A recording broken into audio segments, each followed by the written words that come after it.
සාර්ථක මිනිස්සු හිතන විදිහ වෙනස්. එයාලා මේ ගමනේ අමාරු දවස් පහු කරද්දී එයාලට දැනෙන අමාරු හැඟීම ගැන නෙවෙයි හිතන්නේ. මේ ක්‍රියාවලිය අවසානයේ දවසක Tamanට කොහොම හැඟීමක් දැනේද කියලයි එයාලා හිතන්නේ.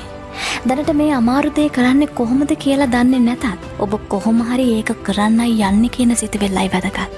ඉතින් අද ඇක්ෂන් එක ගන්න. ඊතුරු හරිය මේ සාර්ථකත්වයේ ක්‍රියාවලිය හරි ලස්සනට ඔබට ගන්නයි. ඔබේ සිහින ගැන ඇහුවම hina යනවා කියලා මිනිස්සු කියයි. ඇයි ඒ? ඒගොල්ලෝ ඒගොල්ලන්ගේ හීන අතහැරපු නිසා. මතක තියාගන්න. ලොකු හීන යථාර්ථවාදී නෑ කියලා හිතන්නේ අරමුණක් නැති මිනිස්සු විතරයි. ඔබට බෑ කියලා දෙයක් නෑ. දන්නවද? ලෝකේ ලොකුම සතුට තියෙන්නේ මිනිස්සු බෑ කියපු දේවල් ලස්සනට කරලා පෙන්නන්ති. ඔබ පැරදිලා මුල්ලකට වැටිලා ඉන්න කෙනෙක් නම් මේ දැන් ඉඳන් ඔබේ කම්බැක් ස්ටෝරි එක ලියන්න පටන් ගන්න. ඔබේ නියමම අනාගත ඔබව අතාරින්න ලෑස්ති වෙන්න එපා. මේක ලේසි වෙයි කියලා හිතන්නත් එපා. මොකද මේක